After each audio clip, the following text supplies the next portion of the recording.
I woke up and I remember I was sleeping like, I'm going to India. That's it. I don't know what I was going to do. I left my business, I left my everything behind me, and I just woke up, bought a one-way ticket to India, and ventured into the Himalayas.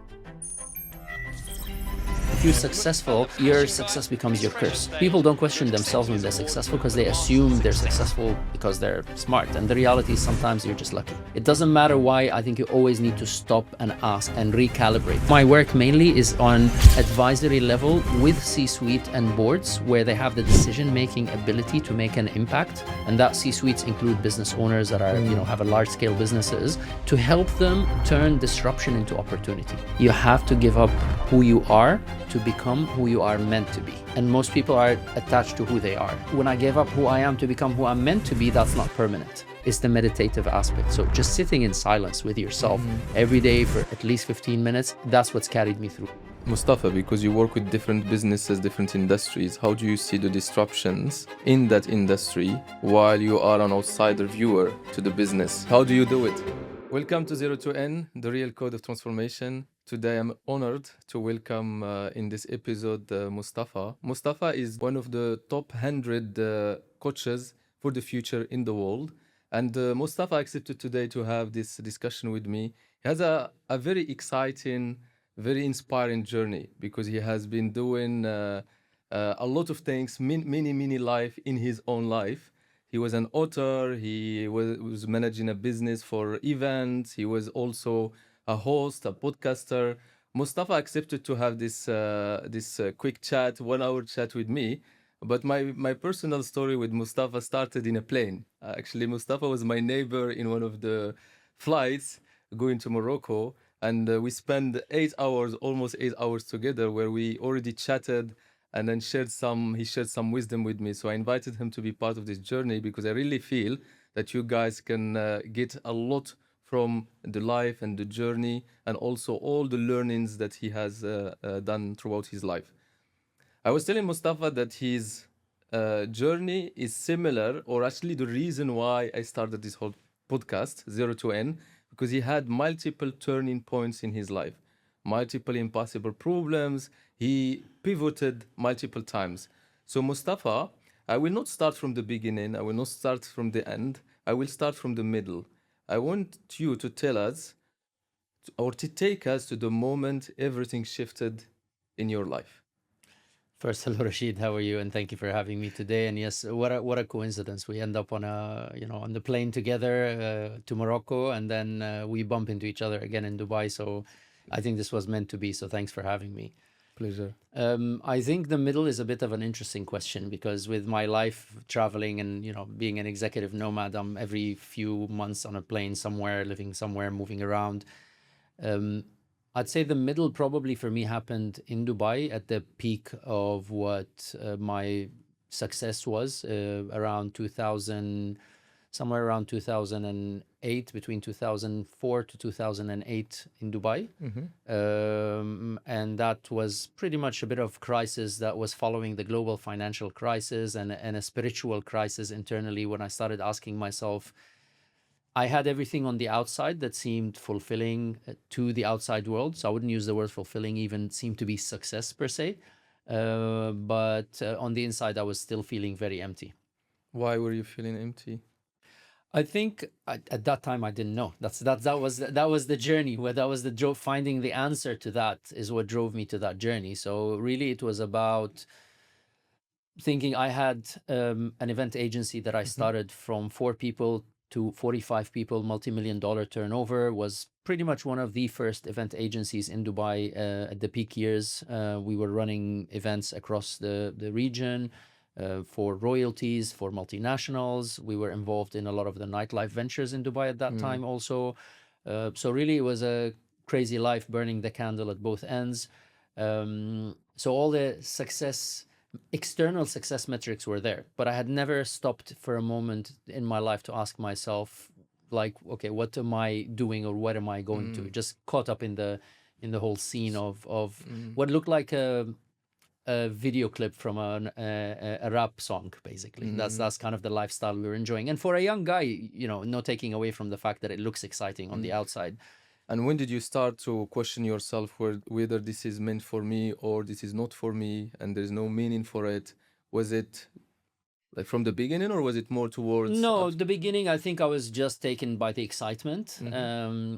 There were, I'd say, multiple touch points where a few things, when you get to what's considered the top, and I went to the end of the line of that. So I'm a bit sometimes of an extremist. So when I go and do something, I go all the way. So at the peak of the success of an events agency, a modeling agency, a communications agency, having partners that pretty much controlled the nightlife scene in Dubai, you get to a point where you're like, okay, if this is the finish line, and there were moments where I started feeling and reflecting, am I why am I still not feeling like something is missing? That you don't know what's missing if you have a lot of things missing and you're still pursuing these things.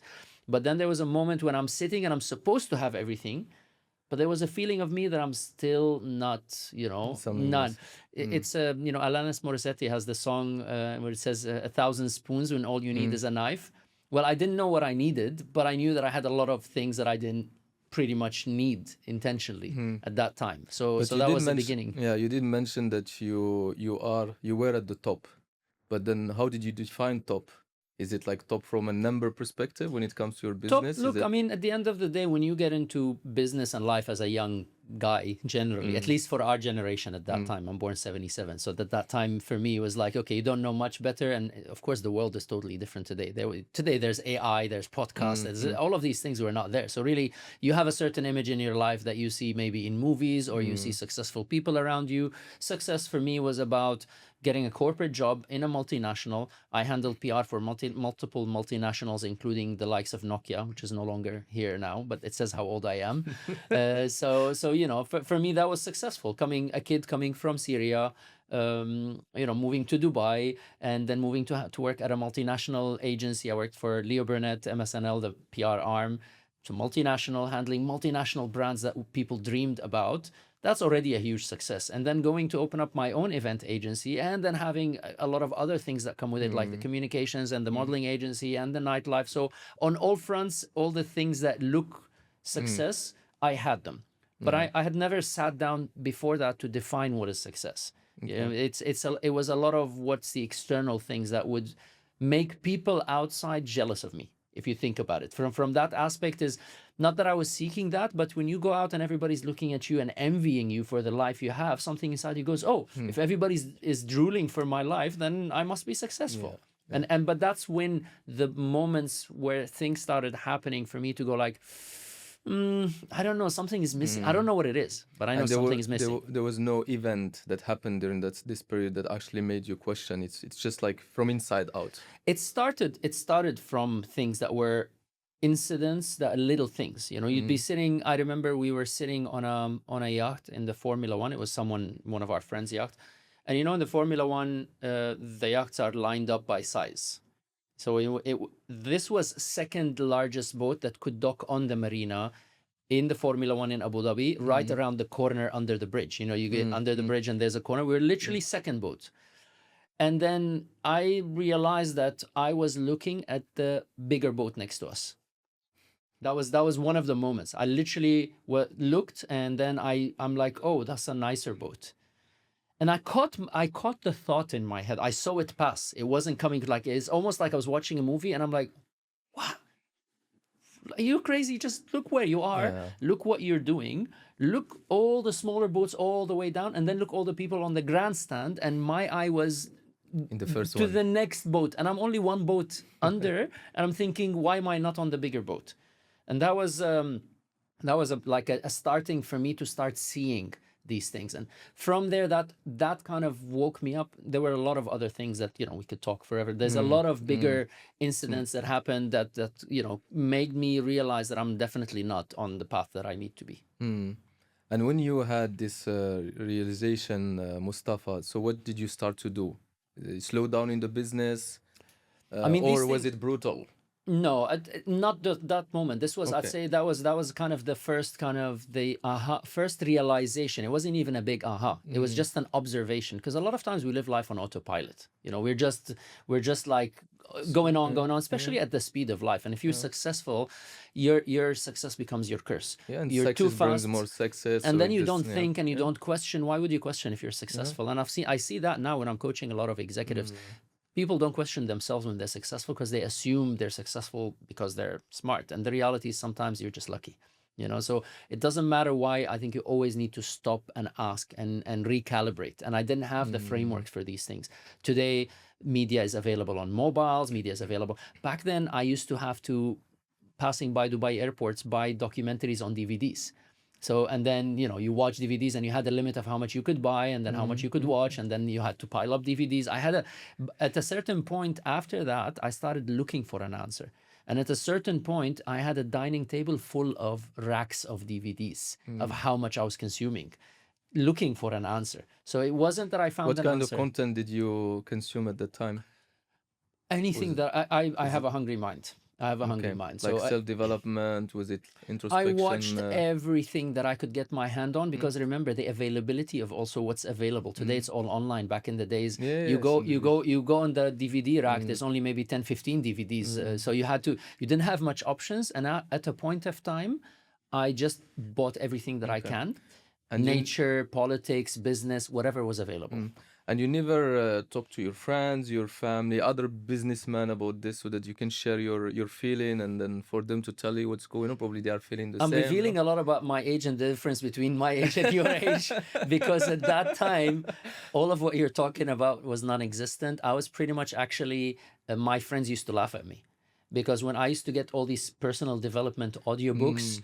and put them in the car, and I sounded like those typical American salesmen that are listening to affirmations before they go to a sales.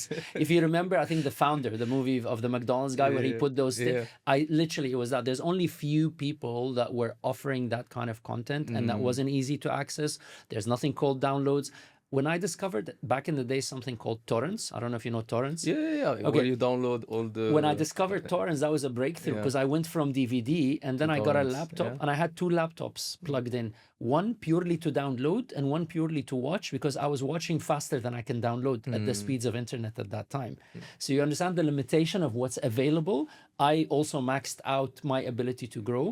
And my circle that were around me, remember, we're all having fun and we're young people. So just so you know, the TVs we used to get back in the days were the TV with the big thing in the back. There was nothing called a flat TV. It was all the big Yeah, TVs. I So lived this as well myself. yeah. I'm not that young. So the reality is, actually, I remember my friends used to make fun of me for listening to these things. So there's only so much of what I can do based on availability and surroundings. And so this period took how long in like the search for the meaning, for the It why? started in 2008, around 2008, and that was even before the global crisis. Yeah. I went through kind of those incidents that I mentioned, and I can't remember the exact date of that Formula One incident, whether that was around that, but I remember around 2008 is I was looking for an answer. Okay. And I started by going into yoga, and then there was no place to do yoga in Dubai. I found one Indian guy who's a genuine, like till now, he's one of my best teachers. He's a proper teacher. He's an ex-banker who became a yoga teacher, who moved to Dubai because of one crazy also coincidence. And I found him, and we used to go to a place that had those kind of gymnastics halls, and there was only like 2 or 3 students in the class. So even the availability of that support system wasn't there, but my journey started with yoga and with meditation. And the maximum meditation I would do back in the days was 5 minutes. For somebody who's hyper, who's in events, who's in all of that, I had 5 minutes of meditation. And from there, that journey continued. And then a lot of these little incidents here and there started happening. I was on antidepressants, and I was smoking and drinking, and I physically looked totally different, and I had hair, by the way, so that was lost because of stress. So then I had heard on that journey of search about something where they put people in a room for 10 days in silence.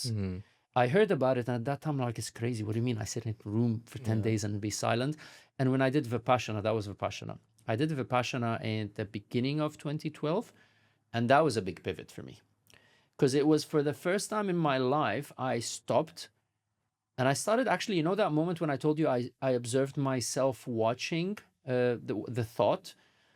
You're doing that for 16 hours a day from 9 in the morning till, you know, from 5 in the morning till 9 in the evening, and for 16 hours a day, and then for 10 days Actually, continuous. no, I know people who have done the same experience, but they told me it's quite tough. It's very, very It tough. was, And I mean, you go crazy in the middle by of the the third day process. you lose Yeah, your, they take away your car yeah, keys and basically so you can't run away, yeah. and like meant, but that's the point, is I had to have a mental breakdown internally watching myself, and suddenly there was a split where I started seeing that this chain of thoughts is not me.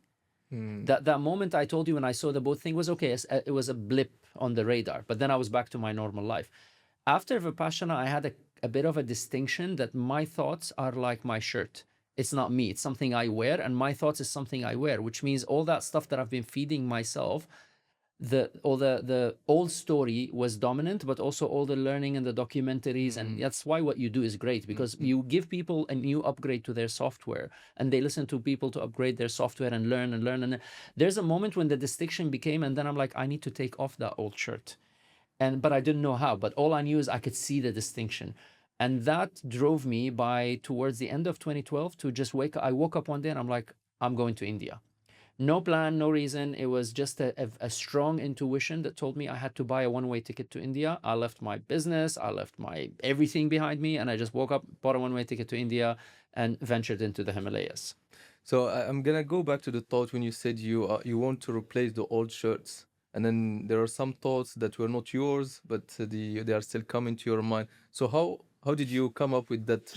Really, it's very difficult for me to actually I understand. can't I'm explaining it as much as I can because this is a personal experience you have to live. It's like I can talk to you about swimming, but you know, it's, Mm, you got to jump in the water and feel it yourself. You know, you read a okay. book about swimming, you learn swimming by swimming, and you learn meditation by meditation. And then at the end of this whole period, you managed to basically realize this is me and this is not me.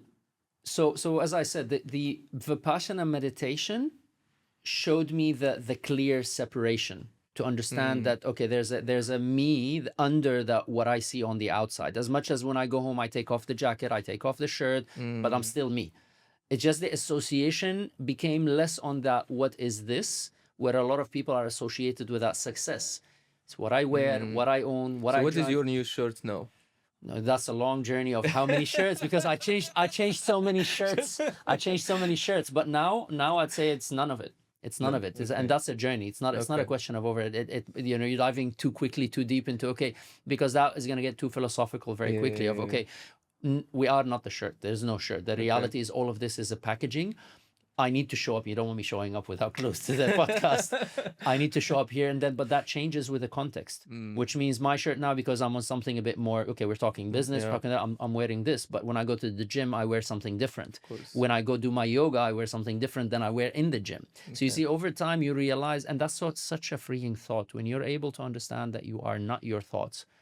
So your thoughts is your software, and you are not your mind. Mm. You are not your mind. That's a very challenging concept for most people to grasp. It took me years and years, and then, you know, that was only the beginning of that journey. This was Because a not the lot end. in many books we hear that you are your thoughts. I Whatever you repeat in your mind, you become that person. These That's are the old usually what. philosophers. They Yeah, used to say, "I think, thus I exist," but exactly. those are people who are imprisoned in their thoughts. And you got to understand this evolution happens throughout time. So if you think about even Freud and these people, they did their best at that time. But if you look back, you know, a lot of them, like Freud, was an Mm, addict. You know, yeah. he was an addict, and he has his own psychological issues that he manifested in his own theories. Mm, He had an aha moment on how he could interpret certain things, and to the best of his ability, he interpreted. But if you remember computers back in the days when computers started, you had the soft floppy, and when you start the computer, you had to put a floppy and start an yeah. MS DOS, and look now, you have a mobile phone that is 1,000 times more capable than that. So you also have to understand that the thought process as humans evolves. With that, you get upgrades of software. The truth is, are you able to reach a point where you don't need the software? Mm. When you plug in inwards, and that is no longer a software, the software is only needed for the occasion. But you need to transcend beyond that. Funny because last week I was with one of my colleagues and we were talking about the exact a state of enlightenment. And he was telling me that sometimes when you reach a state of enlightenment, you don't have any thought anymore. You are very happy, but there's nothing going. And this state can last for many, many days. And I was quite surprised. And now today you are Yeah, almost I mean, I sharing the think same to thought. call it enlightenment is a little bit too big of a word, because I think there have been people that have been enlightened throughout life, but those become the prophets and the messengers throughout history, whatever religion it is, whether it's a Buddha or a Prophet Muhammad or a Moses or a Jesus, or in any religion across the globe, the enlightened ones, generally the ones that wake up from the illusion, or what's called the Maya, and they see what's happening around us, and then they make a choice of they stay or they depart. And that's Buddha eventually stayed, but then eventually he just departed the body. A lot of them, when they get enlightened, they decide I need to wake up more people, and they become the messengers and the prophets. But you know what's funny? Most messengers and prophets get penalized for trying to wake up people. So that's a separate conversation. So I think also because sometimes the shaking up of people is too hard, and if you're too associated with the matrix per se, then it becomes too. And that's why I say you got to choose where you're going now, because that could dive very deep into No, I can see that and very deep. Every topic I throw into you, you are ready to dive in. You choose where you want to go. I'm happy to flow with you. You decide where this goes. Beautiful. So I'll go back to the flight ticket, the one-way ticket to India. You said you left everything, the business, the fame, the success that you have built, and you said, I'm gonna just go to India to follow this path, to find myself. Probably take us to that moment, explain how did you handle the conversation with your close family members, with your friends. How did you manage to convince yourself that this is the way forward and you're just gonna do it, whatever it takes? What's funny, there was no convincing me or anyone else. I woke up. I know it was one of the vivid moments where, I know it sounds a bit like people say I can making up stories, but that's my journey. Is like I woke up and I remember I was sleeping, like, I'm going to India. That's it. To do yoga and meditation. I don't know what I was going to do. My mom asked me. Why India? I just had a loud voice in my head. I'm going to India. Yeah. That's it. That's all. I mean, look, I can make up nice stories. Just right. I can make up nice stories that make sense to the mind. I know the mind cannot comprehend it. Your mind's thinking this is crazy, especially if I'm saying you got to know what you want. And in that moment, I didn't know. Okay. All due honesty is what I knew. I had a calling. I had a voice in my head, and I knew that voice. It wasn't coming from a program. You understand? Because programming wise is the last thing on earth I will do. Is the last thing on earth I will do. I've only had one experience going to India before that, and it was not a pleasant experience.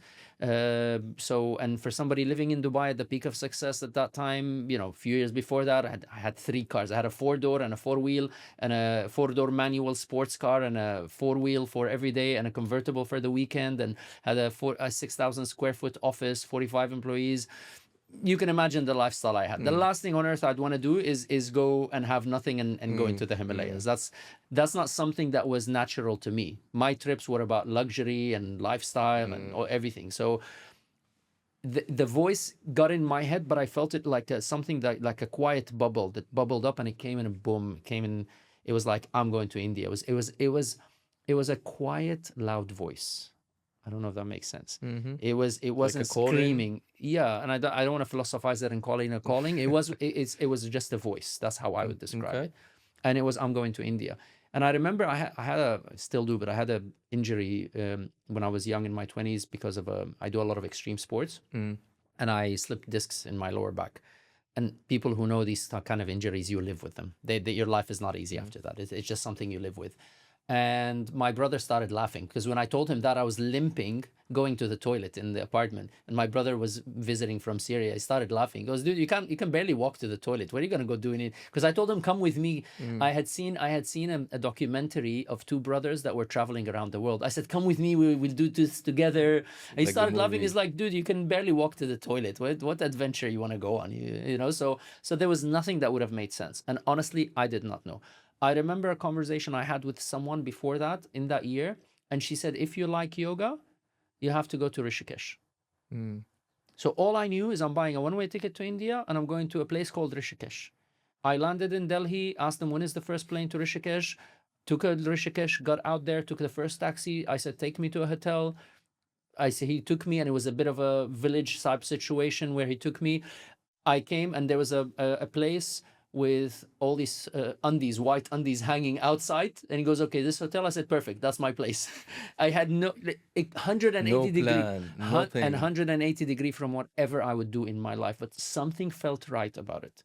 Something oddly felt right. What happened to your because you had a business, you had 45 people. All of these slowly dismantled over the years because Okay. obviously you had the 2008 2009 Yeah, the global crisis. crisis, so we Yeah. started Okay. dismantling the business, and then from there I did consulting with the government in Abu Dhabi. I worked on multiple large festivals over there. I did the science festival over there, and then Okay. from there I moved into, but I was still, that's why I say I went back to corporate. It didn't work for me. I went back to working for because I thought maybe it was the lifestyle that was making me Yeah. depressed. I said maybe if I change the purpose. I was working on a world's largest science festival. We had 110,000 family members on that festival. So from a purpose point of view, that's a very purposeful event, different to what I did before, but something inside me was still not sitting. Something was like crying from the inside. I can't tell you what it is at that time. At that time, I didn't know. All I know is there was something inside You me need to find it. crying. And then when I went there, that journey, even more shocking to me at the beginning, was like I got to India, and I'm not taking away from the beauty of what it is, but for me, the experience of going to Rishikesh ended up very commercial. I started going, and I realized it's another kind of it's the yoga hub for everybody who wants to teach yoga and everybody who wants to learn yoga. So then all the commercial yoga places happen, and all the ashrams and all the, so suddenly I'm like, but That's not the purpose. that was never the purpose for me. And when you come from the scene that I came in, you also understand how to read what's flash. Not everything that shines is gold. So you really know. So I started seeing, I'm like, dude, man, here I am wasting time again. And then I said, you know what? I'll just have fun. I started adventuring. Himalayas is so beautiful. I started hiking, rafting. So I really surrendered into where the wave was taking me. And by coincidence, random coincidence, when I was in Dubai in 2012, I got into skydiving. I bumped into a guy at the skydiving drop zone just because of a cool t-shirt he was wearing. I'm like, oh, cool t-shirt, dude. And he goes, duh. We started chatting. And then he shows me pictures of somewhere in India. And then when I ended up in India, I remember that he says he was going around that time. So I messaged him. He goes, yes, we're coming. And they were only like a bus ride, 6-hour bus ride or something between two different places that I was in. I was in Rishikesh. He was in Manali. So I took a bus. I went to meet him. He had a friend from his school there who had another friend that they haven't seen for so long. And we end up on a lunch together. And in a conversation, this lady, something comes from the food, and she goes, no, I don't want this. I said, I'm just making chat with people. You don't know. You're like, why? You don't like this? She goes, no, but my guru told me not to eat it. It's not good for my back. I'm like, remember, when I left, I had a back problem. I had a disc. It was very difficult for me to even walk. And I go, please introduce me to him. She goes, dude, he's up in a village in the mountains. You're not going to make it. I'll send you with my driver. They take me, they put me in like the Mahindra. It's like all these like the equivalent of a Wrangler there. They drive me up, and it was in a village called Vashish. He dropped me off in the village. He goes, walk up that path and ask, where's the Swami? Everybody knows where he is. And I walk, and that Swami, I started doing yoga with him first. So it was all about yoga and fixing my back. What I realized a couple of months later is that guy had been in caves for 13 years, and he had never told me. Oh. Someone else told me, said, this guru you're studying with is actually a guru who's been in caves for 13 years. And then from there, I'm like, oh my God. It's like, I've been looking for something that I don't know what it is. I know I'm looking for an answer, but I don't know the question even. I didn't know what question. Remember, you asked me, I said, honestly, I don't know. But I'm like, if there's somebody who would know, it's this guy. And then over my journey in India, I went somewhere else across that journey. And that was before I found out that, I found out later. And then I was traveling across, and one time I walked into a hospital to get myself just a checkup. I was like, dude, I'm in India. It's very cheap. Walk in, get yourself checked up, and, it doesn't cost much. And I was standing in front of a doctor's clinic, and they had questions about the symptoms. I walk in there and I go, doctor, I think I have 9 out of 10 of the symptoms outside. He goes, how old are you? I was in my 30s. Do you smoke? No, I stopped smoking. I stopped drinking. It's like, this doesn't make sense, but we'll test you anyway. They test and I realized that I had a medical condition that was typically considered non-curable. And it's gone. And at that time, that was a breaking moment for me. That was like, I started weeping. I'm like, and my uncle had died from cancer a few years before that.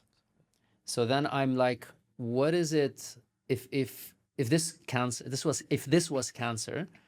Luckily it's not. And if I didn't discover it, it would, because that's the beginning of something that ends up becoming a benign, that ends up becoming cancerous, that ends up, and possibly my uncle would have passed the same path. So then I was like, you know what? And I remember when I went to India first, my mom asked me, what are you going to do there? I said, I don't know. I'm going to get lost. Literally, that was my only answer. When she kept calling me every time, like, my son, when you coming back, get married, have a family, have a job, you know, the typical, every time I'm like, next week, because I didn't know, remember, I took a one-way ticket, no plan. So every time I tell her next week. That time when she called me, I said, I'm not coming back. I remember that time it sat down that I'm not here by coincidence. I'm here for something, because if I wasn't on this trip, I would have not discovered it, and this would have been a cancer and I would have died. Who would have known? But definitely that path was possible. And then I went through a lot of natural healing, and luckily I was in the best place in the world for something like that, all natural healing and all of that. I healed naturally, and then I'm like, I go back to that guru. And then I was serious beyond the yoga, and I started talking to him about life and purpose. And then one time I remember I'd be asking him about life, this, that. And he used to play, he had a long beard, and he used to play with his beard. He goes, do you know what you are thirsty for? Because if you do not know what you are thirsty for, you cannot quench your thirst. And that was when I found my question. I didn't find the answer. That was when I found my question up in the mountains with him. What are you thirsty for? And I didn't know. When that incident happened in the hospital, I'm like, if I'm gonna die, what am I gonna regret? And suddenly, none of what I did in my previous life mattered. The success and the parties and the bigger yacht or the smaller yacht and the 3 cars and this and that and this and that didn't matter. What was it? I realized that I wanted to have impact. Okay. I wanted to know that if I'm gonna die, my life had mattered. I did something worth living for. And it was kind of that if you know what's worth dying for, you know what's living for. And that for me started the beginning of my journey. And you asked me about a pivot point. It was a lot of build-ups to get me to one of those pivotal moments. And that was the moment when, okay, I faced that truth of, okay, you know, I'm not going to be here forever. So how did you start, or how did you manage to clean all the learnings you have acquired in the past, and then shape your personality again the new way? Everything I did. I mean, remember, that's a journey that started in 2008, had a big pivot in 2012 with a one-way ticket, and then meeting the Swami and the yoga. So it's like I had to go to the gym per se. You know, I had to go to a mental gym and a spiritual gym to build up the muscle. People think that's why I say these enlightenments are too big of a conversation. You don't just suddenly, very few people that would be suddenly get a lightning strike them. So let me ask you then a more simpler question. What did you unlearn in that period? I unlearned what success might mean, or what it could mean based on external values rather than on internal values. Okay. But also that journey, that's why I said after that, there's a lot of learnings that had to come, because that was 2012 to 2013. 2013, I woke up one day with the same sign. Like out of the blue, I'm in India. I did my morning yoga with the guru, and I just was sitting and chilling, and I remember trees and all of that, and like, I'm going back to Dubai. Just like that. Okay, after 1 year? This is 1 year? It wasn't 1 year, because I went towards the end of 2012, back in 2013. But the intensity of that trip, if you remember, it was like so much was happening. It was like a boot camp of you know, whatever it was, transformational boot camp. And I woke up, I'm like, I realized my journey is to come back and be able to help people in this context. My guru had his journey in the caves. The cave is not my journey, that's his journey. The cave for me was the cave experiment. being with somebody from the caves is an experiment for me to get somewhere, but that was more like equipping me with what I needed as a tool to come back to the matrix per se. And did you know the shape of this impact? What kind of form it will take? Honestly, no. No. I could tell you that's what, look, I honestly, I'm telling, at that time, I did not know. And these things were shaping. It's not that I came back with, this is my purpose and I'm going to change the world. I knew I wanted to have impact. So I know my life would have been worthwhile. When I came back, I started delivering inspirational keynotes, which is what I just told you now. And a random person saw me in Media One Hotel here, sitting at a coffee shop working. I came back and I had to find a job. And that's why I say my learning also when I came back is, okay, that's all nice when you're in the mountains and meditating, but no, you are in the reality. You are in the reality, and you have to pay money. You need to dress up. It costs money. You need to go to work, and you have to go to a meeting looking like you're worth the money you're asking for. So you have to wear a shirt, but it's no longer an identity. You understand? It's not an identity. Now I wear a suit. I'm not the suit. So then I had to get back and clean up and shave my big beard and go back. I still do my yoga and my meditation, but now I had to learn to reintegrate back into the system where, okay, I'm dealing with business, I'm dealing with people, and I got back to the events industry again, and I started doing some work, but then I was doing inspirational talks on the side. And a random person comes to me and sees me, he goes, "Hey, you're that speaker guy." I said, "Yeah." He goes, "You did your talk about your India journey." I said, "Yeah." He goes, "You changed my life." It's nice. And that was what you were looking for. That was when I knew that what I was looking for is to be able to know that I'm helping change people's lives. And here's the thing, that was not solicited. This is not a testimonial. You understand me? This is not me. We can always create this and then I give you a testimonial. This was me doing what I'm doing truly from the heart. And then some sign came and told me this. And this started happening more often, where I get random people saying, I'm like, okay, that's my message. I've got something that I can share with my voice that can help people. But here's what's interesting. And I asked him, so can you tell, because I was being skeptical and critical, being analytical. I said, really? So how did I help you change your life? He goes, I've been trying to quit smoking for 10 years. And after your talk, I quit smoking. I'm like, that impactful? Yeah, but here's the thing. My talk was not about quitting smoking. It's about leaving life and going to India. But that was also an aha moment for me, where I'm like, I might be just a tool.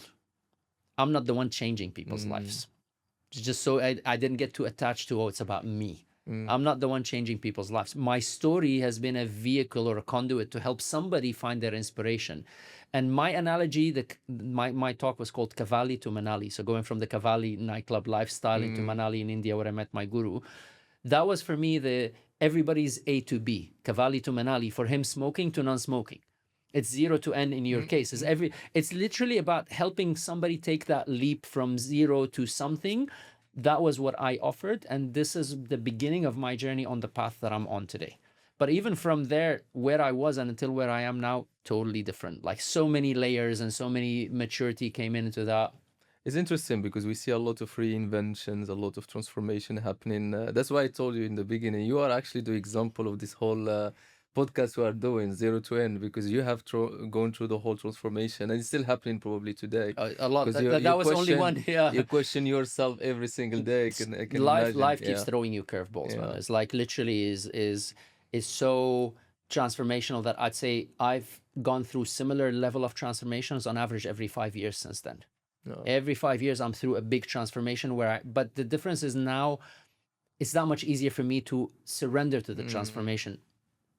Universe takes care of you.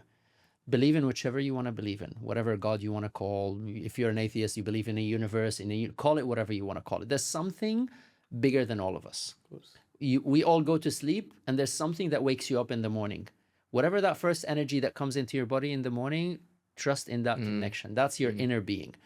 That inner being is there to take care of you. It's meant to guide you through life. And sometimes it's going to take you through an adventure, and sometimes the adventure gets rough. Honestly, the learning for me is just to surrender more.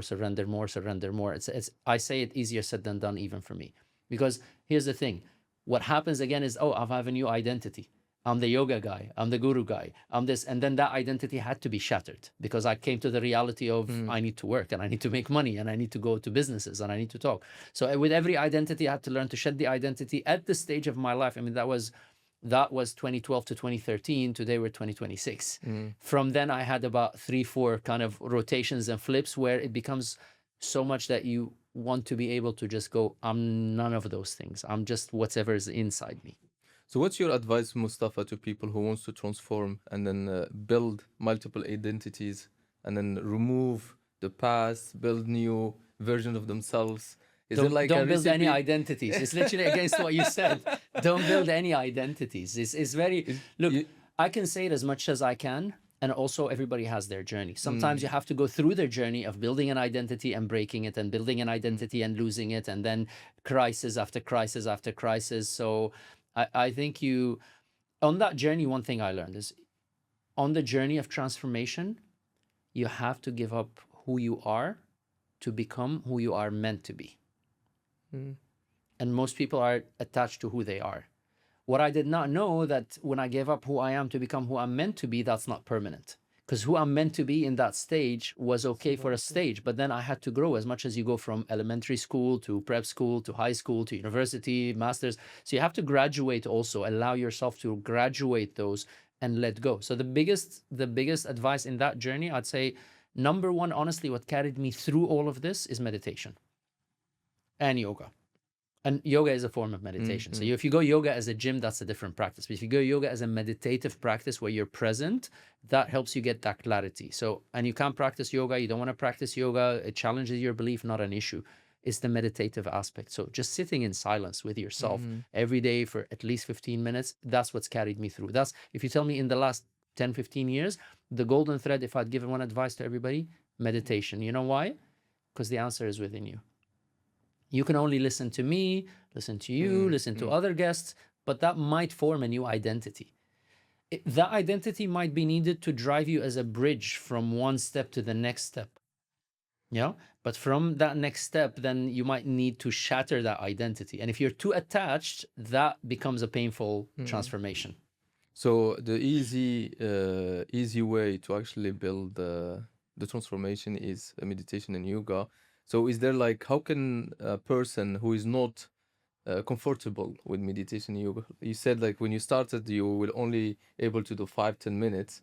I'm not a yoga person or a meditation person. I try sometime, but it's very hard.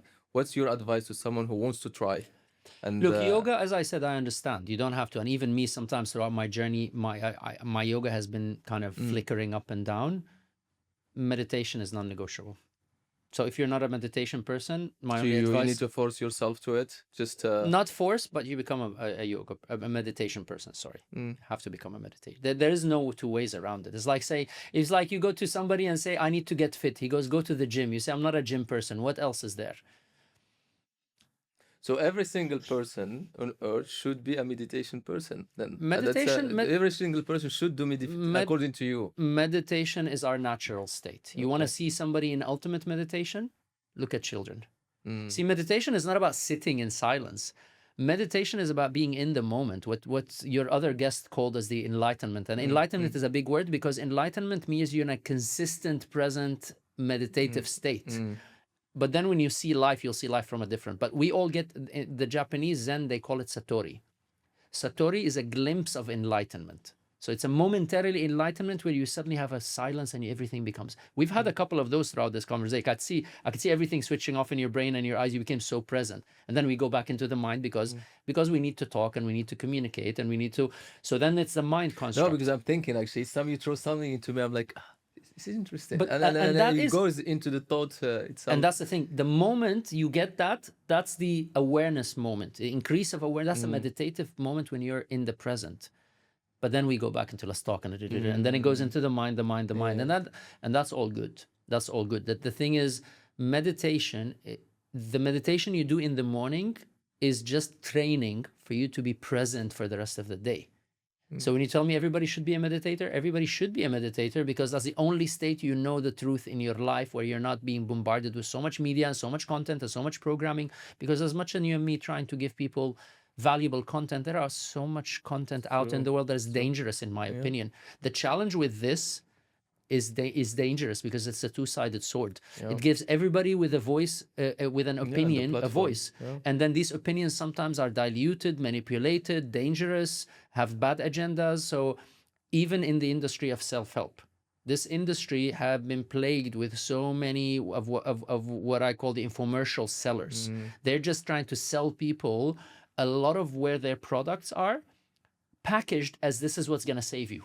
And guess desperate people are going to need saving, and nobody wants to meditate, nobody wants to go to the gym, people wants to lose weight without going to the gym. So guess what, who wins? Not the gym memberships. Nobody shows up to the gym. People buy an app cruncher for $5 thinking this is going to make me, but they still want to eat, bad food and then have a diet thing on the side. It doesn't work. So meditation is our constant state that you cannot be a great leader without being a meditator or in a meditative state per se. The morning meditation makes you better there. You cannot deal with transformation. You cannot deal with disruption in your life. Whether that disruption happens in your personal life or in your business life, you are a human being at the end of the day. You lead people, you lead businesses, you lead your family, you lead everything around you. You need to be in a meditative state to do it. So you wake up in the morning, you start meditating for how long? My magic number, because I got to a point where after Vipassana, I do an hour a day and that became unreasonable. For me, magic number is 15 minutes. 15 minutes. 15 minutes is good enough to just not to miss out and go, I'm too busy. Because if you don't have 15 minutes in your day, what do you have control of? Yeah. So, but start with 5 minutes. Start with 1 minute. Okay. Commitment is what's more important. That's true. Can you commit to 1 minute a day? If you say, I'm not a meditation person, do 1 minute a day. 1 minute is easy. Guess what's going to happen? After a while, I'm not a gym person. I wasn't before, Yeah. but now I am. But what I started doing before is 5 minutes in the gym. That's 5 minutes. it's the habit. Yeah, and then when I built the habit, it was easy for me to 5 go become to 10 exactly. and it's the same, it's a muscle. So if you're a child a child in the meditation journey, 5 minutes is beautiful, is a lot. But 5 minutes become 6 and 7 and 10. And then once you hit a number you can commit to daily, stick to that. Don't go, everybody goes New Year's resolution. I want to do this and I'm going to do this. They fail. Don't aim too high. Aim realistically, but stick to it. Motivation gets you started. Discipline keeps you going. Absolutely. You want the discipline of the habit. Absolutely. And there's the 5-minute rule. It's actually this for any single habit. Just do it for 5 minutes and then But just make it a habit. Exactly. So Mustafa, we talked a little bit about the turning points, multiple of them. They're in the middle of your life. I want to go back in the origin because we didn't really discuss about how you grew up. You said you are from a Syrian family. You talked about your brother as well in this conversation. How was your early days? And also, what's important for me to understand is those early days, how they shaped your life later, if they are shaping your life or not. So.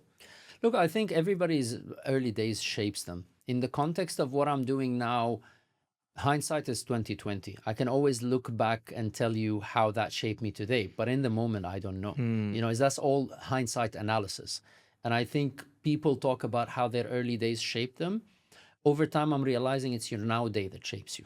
Because my early day was 45 years ago. I'm 49. I'm 49 now with this interview almost. So really to think that only my childhood is what shaped me Of course. is okay. My childhood was the base of the metal. That gives you your metal. But that metal, two people of the same upbringing, one goes through refinement process, one doesn't. They turn out to be different people.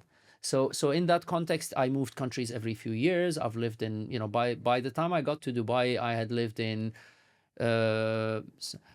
born in Syria, lived in Saudi, then went to Jordan, Egypt, Lebanon, and then since then, Dubai, India, Uzbekistan, Australia. These are countries that I've lived in aside from where I've worked. So really, that mobility at that time seemed very depressive for me, but also after a while, it showed me that I've learned to be adaptive. I've learned to cope quickly. I've learned to form friendships quickly. I mean, look, we bumped into each other on an airplane. Yeah. So it just made me learn to be adaptable. But there's pros and cons, because with that, the cons were I was not very good at building relations. I'm very good at quickly establishing a relation, but I'm not sustaining because I never stayed long enough to have somebody who's very few people in my life are long-term friends. So because I'm not long-term somewhere enough to build that relationship, while other people have that consistency. So something's got to give. So I stopped recently looking too much into the past. I look at what is it in the now that I'm doing that could shape a better me in the future.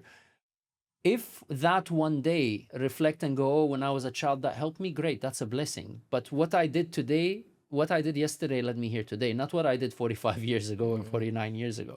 Yeah, of course. And did you have a dream before, like when you were 20 years old? I had so many dreams, and that's what I say. Some of those turned out to be identities because these dreams sometimes are. Yeah. Look, I mean, the whole advertising industry and media industry is built about injecting a dream into your head. You're meant to dream of a certain car, and I come from that industry, PR and media. We're meant to give you like, this is the car that's going to make you happy, and this is the brand that's going to make you happy, and this is the house that's going to make you happy, and this is because that helps you sell. So that's okay. I understand. It's part of the journey. We all live life. Life is beautiful. I enjoy to dress nicely. I enjoy to travel. I enjoy to drive a nice car. Life is beautiful. Why not enjoy it? It's just getting identified with it becomes too much. Okay, great. Yeah. So we know we will go to the moment right now. Yeah. The great work that you are doing today, coaching executives and bringing the impact and changing their lives. So can you tell us more about what you do and how you do it? So, I mean, my work, again, these identities changed over time. So I went from, being first talking about passion all the time. I became known globally as Mr. Passion. That led me into launching a podcast called Passion Sundays. Practically was one of the official, what would have been called a podcast in Dubai. 170 episodes in across the globe. I did everywhere from US through Dubai, Singapore to Australia. 170 episodes. I'm like, okay, I've learned what I wanted to learn. I wrote a book became a bestseller. People asked me for help with their books. I opened a publishing business. At that time, I thought my dream was to make 1,000 authors and once I hit 100 authors, something shifted in the energy towards that dream, and I realized I need to pivot. Now I'm at 140, 150 authors that we helped, executives like yourselves that want to share their message.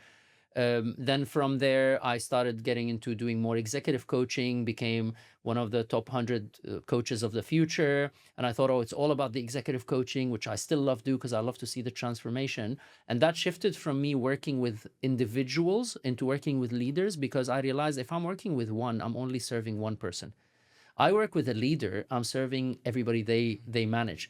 So if you're running a company and I help you become a better leader, I'm helping you be a better person with that many people. And then I go into companies now and work with the whole C-suite. So now I help a whole company transform that have impact on people and have impact on industries. So suddenly what I thought was not what I wanted to do at the beginning, because I didn't want to be serving corporate, the evil corporate. And I'm like, no, because that's a story in my head. That was my India identity. When I let go of that identity, I'm like, but these companies, people have families, they're working, they have bosses. So if I'm serving them in the right way, their agenda is, of course, I wouldn't work with companies that I don't believe in their ethics and what they're doing, but working with companies and leaders that are doing great stuff in the world, that are having positive impact on the world. Because at the end of the day, we all have to drive a car. We all need, we all need traffic lights, and we all need food, and we all need water, and we all need the deliveries. So serving the purpose while you're doing it honestly, in as much as you can, is really purpose. And then from what you said, I have too many questions, but so with that my journey and my purpose started changing into, recently I realized that most of my work has been using all these became tools. So it's not that I identify myself as an executive coach. Now my work mainly is on advisory level with C-suite and boards, where they have the decision-making ability to make an impact. And that C-suites include business owners that are, have a large-scale businesses, to help them turn disruption into opportunity. And you see, what's funny is, if you would have asked me back then at the beginning, you tell me this is my purpose, I don't know. Back then, I was barely dealing with my own disruption. But I had to go through so many internal disruptions first, build myself from the inside, then have so many disruptions on my outside identity to realize that all these identities are just things that I take on and off, that I can switch. I can sit with a C-suite board, and I can sit with a delivery guy, delivering the keynotes and inspirational talks. I need to be speaking different languages. So I had to be broken so many times to develop all of those suits and dresses and codes and programs. So now I work with people going through disruption, whether as individuals or as companies, to help them turn that disruption into opportunity. in the corporate context is turning market disruption into market share. But in a personal level, I help you turn crisis into opportunity to transform your I am life. in supply chain, so we talk a lot about supply chain disruptions all the time. Look at what's happening now. We're Yeah. literally like where we are. That's and this is the interesting part is if you don't see the opportunity in what's happening, then you miss the opportunity. You can't grab what you don't see. And most people are just gazing at the wrong thing because we all have a negativity bias as a survival But mechanism. how do you do it, Mustafa? Because you work with different businesses, different industries. How do you see the disruptions in that industry while you are an outsider viewer to the business? And I can imagine that you go from pharma to automotive to all kind of Every industries that industry, man, are is like, shaped yes. differently. So how do you do it? Look, it's about first adopting the right mindset. And that's the biggest challenge for most people. I'll tell you a little example I use from when I do workshops for leaders. What's your favorite supercar? Porsche? Porsche. Yeah. Okay. So let's imagine the same Porsche. What's the top of the line Porsche? GT, whatever it is, they call it, GT, whatever, something. GT, Okay, it's $1 million. I know there's one yeah. that's $1 million. Yeah. Okay, one of my That's one of friends my has it. It's a GT1. yeah, I don't know what GT, they call it. Something one is okay. That same car, okay, give it to your average taxi driver. Nothing wrong with taxi drivers. Great people. They move us around the world, but their skill set is relevant to what they're driving. Give it to that taxi driver. How much can they get out of that car? Nothing. They will get as much as they can drive every day. Just drive from A to B. Yeah. Take the same car and give it to a Michael Schumacher or any Formula One race driver. How much will they get out of it? Yeah. Drastically different. Same car, even same color, same specs, same road. The driver changes the journey. Your mindset defines how you approach and handle everything. And most people are running their day-to-day the way they run it. My strength is, number one, the ability to identify the right mindset. Number two, look at where the curve is heading. Because if you're driving at a certain speed, I can tell what's coming around the corner. I can tell if you're going to crash or not. You approach a corner very fast, you're going to go straight. It's logic, it's physics. But if you're in it, you don't see it. I'm the co-pilot. I'm not the pilot. I'm the co-driver. Every race driver, if you see the rally car drivers, they have a guy sitting next to them. Formula One, you don't see it, but they've got people in the headset. They have a team sitting behind them. That's my job. I sit behind that and I go, okay, you're coming up to a corner, slow down, turn this, do this. Now that's an opportunity. So it's the ability to help people shift their mindset as leaders, identify the opportunity, and that's called strategic foresight. I don't like the word, the terminology futurist, because that futurist is crystal ball gazing. Anybody can throw ideas about what will be in the future. And that's very cute to talk about. The future is going to be this and we're going to be flying and we're going to be, and we've seen most of that stuff doesn't happen. It's very exciting, but I use strategic foresight to identify what's coming around the corner. And then I use practical innovation, not just random ideas, to go, okay, what we need here is to do the following. Like, let's do this by mapping it out and identifying it. And then I use leadership development, where my coaching skills come in, to help leaders adopt that mindset that is needed to capitalize on that opportunity. And that's how you turn disruption into opportunity. Beautiful. That's nice. We should probably do a workshop. So, Musa, as I mentioned, I have many questions. You talked about the passion as well. Yeah. And you had the podcast about passion and how can a person develop passions? Look, passion, first you got to understand what passion means. This was the beginning of my journey. And the 170 podcast episodes were purely to answer that question. What does actually passion mean? Can you summarize it? Like, can you summarize the Passion, 170 episodes? Yes. Passion is consistently doing what you love, what you're good at, and is of value to the world. So first, it has to be something that you love, okay? Which is what people call passion. I love it. I do it because I love it. But you have to be really good at it. Because if you say I'm passionate about singing and I sound like a goat, I'm not really good at it. I'm not going to be enjoying it, and I'm not going to be of value, which then means when you're good at it, when you love it and you're good at it, you can be of value to the world. Value of the world is what you're doing. So if you want podcasts, you were invested the time, at the beginning before we spoke, I told you seem to be very invested, because then it means, okay, as you're invested, you get better with every interview. Who you are today when you started versus who you started is different. By the next 10 interviews, you're better. Yeah. So you have to get really, and that's the 10,000 hours that they talk about. You got to put in the hours. This whole BS about work smart, not hard, you can only work smart after you work hard. That's my belief. Anybody who sells you anything else is trying to sell you something else to make money from you. Of course. Yeah, yeah, exactly. Right? Course is gonna look, nothing wrong. I sell courses and I do all of that, but also I'm an old school guy. You got to really roll your sleeves and do the hard work. So you got to get good at it. It's got to be a value to the world. Otherwise, it's a hobby. You like to collect stamps, no problem. You know, unless you find a way of how collecting stamps is going to change the world or impact some people. You get into trading stamps, then you're of value to others. But it's just about you collecting. That's not of value to others. You start trading, then you're serving people. You make the world go round. Most important is you love, you're good at, and is of value to the world. Consistency is where people fail.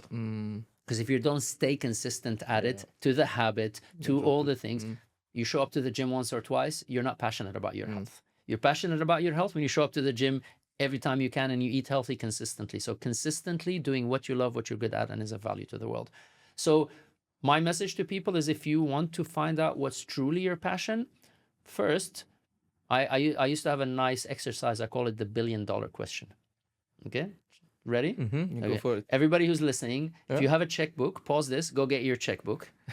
Pull out a checkbook, write your name on the check. Okay, so imagine you're writing the check. Write the date of today, whatever it is, and write $1 billion with a B. So that's 1 and 9 zeros. Okay, write it in numbers, write it in letters, sign it, grab it. You have $1 billion now. You can do anything you want in the world. What can you do with it? What would you want to do? Not that can. You can do everything. You can do everything. But take a moment and really like sit in, even imaginary moment of, oh my God, I have enough money for me and my family and my loved one and no challenges. I can buy anything. You can buy an island and live on it. Become a king of your own island. What would you want to do? That's one insight into how to find your passion. The other insight was something that I had, which was, well, can you guarantee living another month?